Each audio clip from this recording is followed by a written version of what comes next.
Friends வணக்கம். நம்ம இந்த வீடியோவில் பார்க்க போகிறது இந்தியாவில் டெலகிராம் தடை செய்யப்படுமா, அதற்கு என்ன காரணங்கள் கூறப்படும் என்பது போன்றவற்றை இந்த வீடியோவில் நம்ம பார்க்கலாம். இந்த வீடியோவை லைக் பண்ணுங்கள், சப்ஸ்கிரைப் பண்ணுங்கள். சப்ஸ்கிரைப் பக்கத்தில் இருக்க பெல் ஐக்கான் அழுத்துங்க. அப்பொழுது அடுத்தடுத்து போடுற வீடியோவுடைய நோட்டிஃபிகேஷன் உங்களுக்கு வந்து சேரும். வாங்க வீடியோவை பார்க்கலாம். உலக நாடுகளிலும் சரி, இந்தியாவிலும் சரி, வாட்ஸ்அப், ஃபேஸ்புக், இன்ஸ்டாகிராம், வீசாட் போன்ற டெலகிராம் போன்றவைகள் மக்களால் அதிகமாக பயன்படுத்தப்படுகின்றன. இந்த சோஷியல் மீடியாக்கள் மக்களிடையே மிகவும் வரவேற்பை பெற்றிருக்கிறது.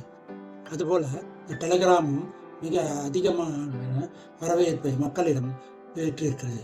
இந்த டெலகிராமுக்கு 950 மில்லியன் யூசர்ஸ் இருக்கிறாங்க. அதுபோல் வாட்ஸ்அப் மற்றவர்களுக்கும் எல்லா சோஷியல் மீடியாவுக்கும் யூசர்ஸ் அதிகமாக உள்ளனர். இந்த டெலகிராம நிறுவனர் பார்த்தீங்கன்னா பால் துரோவ், அவரை சமீபத்தில் பிரான்ஸுக்கு அவர் சென்றபொழுது அங்கு ஏர்போர்ட்டில் பிரான்ஸ் அரசாங்கம் அவரை கைது செய்துள்ளது.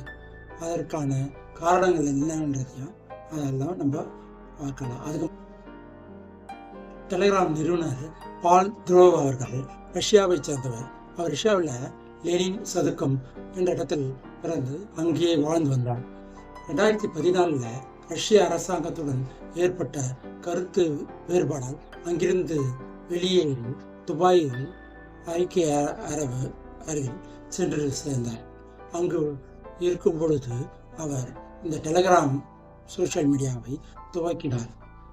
ஆரம்ப காலத்தில் குறைவான யூசர்ஸ் இருந்த பிறகு இப்பொழுது அதுக்கு 950 மில்லியன் யூசர்ஸ் இந்த டெலகிராமுக்கு இருக்கிறாங்க.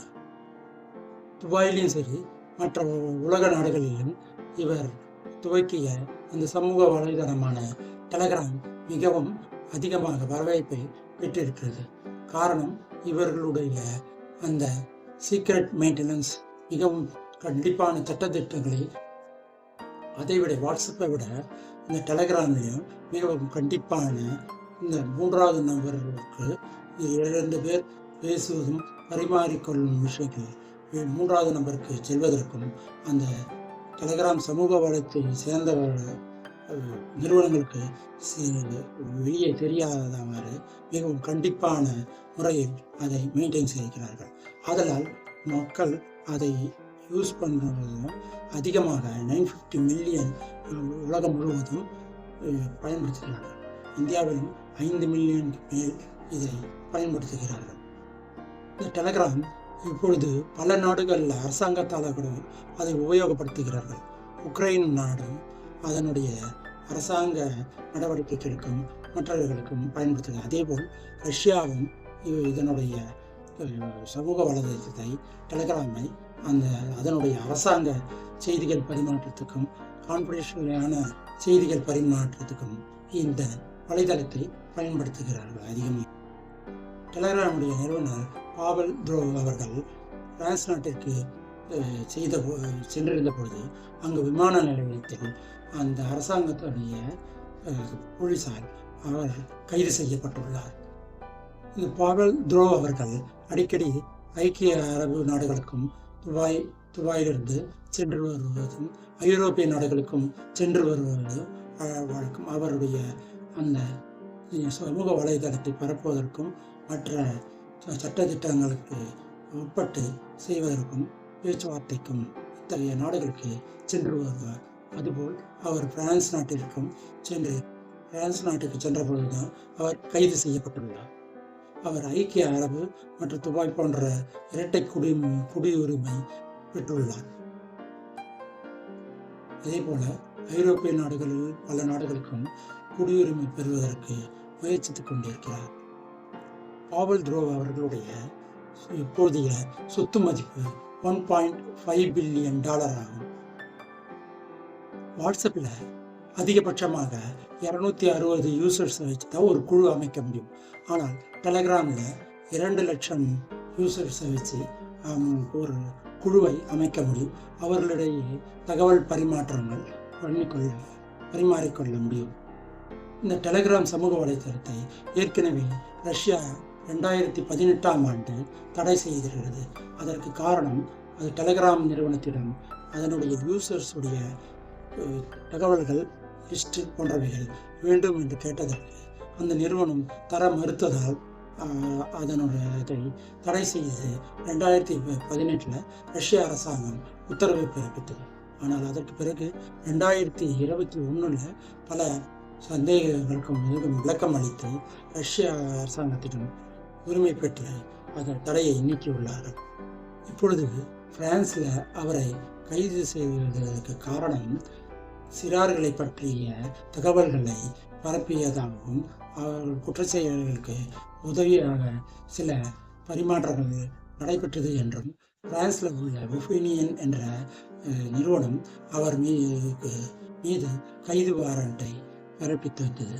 அதன் அடிப்படையில் அவர் கைது செய்யப்பட்டு சிறையில் அடைக்கப்பட்டுள்ளார். இதற்கு ரஷ்ய அரசாங்கம் மிக கடுமையான எச்சரிக்கையும் எதிர்ப்பையும் தெரிவித்துள்ளது. மேலும் பிரான்ஸ் அரசாங்கம் கூறும்பொழுது சிறார்களுக்கு எதிரான பல பாலியல் குற்றங்களும் பல தகவல்களும் இந்த டெலகிராம் மூலம் பரவுவதாக குற்றம் சாட்டியுள்ளது. அங்குள்ள கோர்ட்டு தான் இவர் மீதுள்ள வழக்கை விசாரிக்க வேண்டும் என்றும் கூறப்பட்டுள்ளது. பிரான்ஸ் அரசாங்கத்தின் அதிபரும் இது தான் எதுவும் செய்ய முடியாது என்றும் கோர்ட்டு தான் முடிவு செய்ய வேண்டும் என்றும் கூறியுள்ளார். இந்த கோர்ட்டு விசாரித்து குற்றம் சாட்டப்பட்டால் இவருக்கு 20 ஆண்டு காலம் தண்டனை கிடைக்கும் என்றும் கூறுகிறார்கள். மேலும் பிரான்ஸ் அரசாங்கம் கூறும்பொழுது இந்த ஒரு குழுவில் 2 லட்சம் பேர் வரை இந்த டெலகிராமில் இருப்பதால் தகவல்கள் ஈஸியாக பரிமாறிக்கொள்ள முடிக்கிறது என்றும் அதனால் குற்றம் செயல்கள் மற்றவை அதன் மூலம் மிகவும் வேகமாக பரவுவதாகவும் குற்றம் சாட்டியுள்ளார்கள்.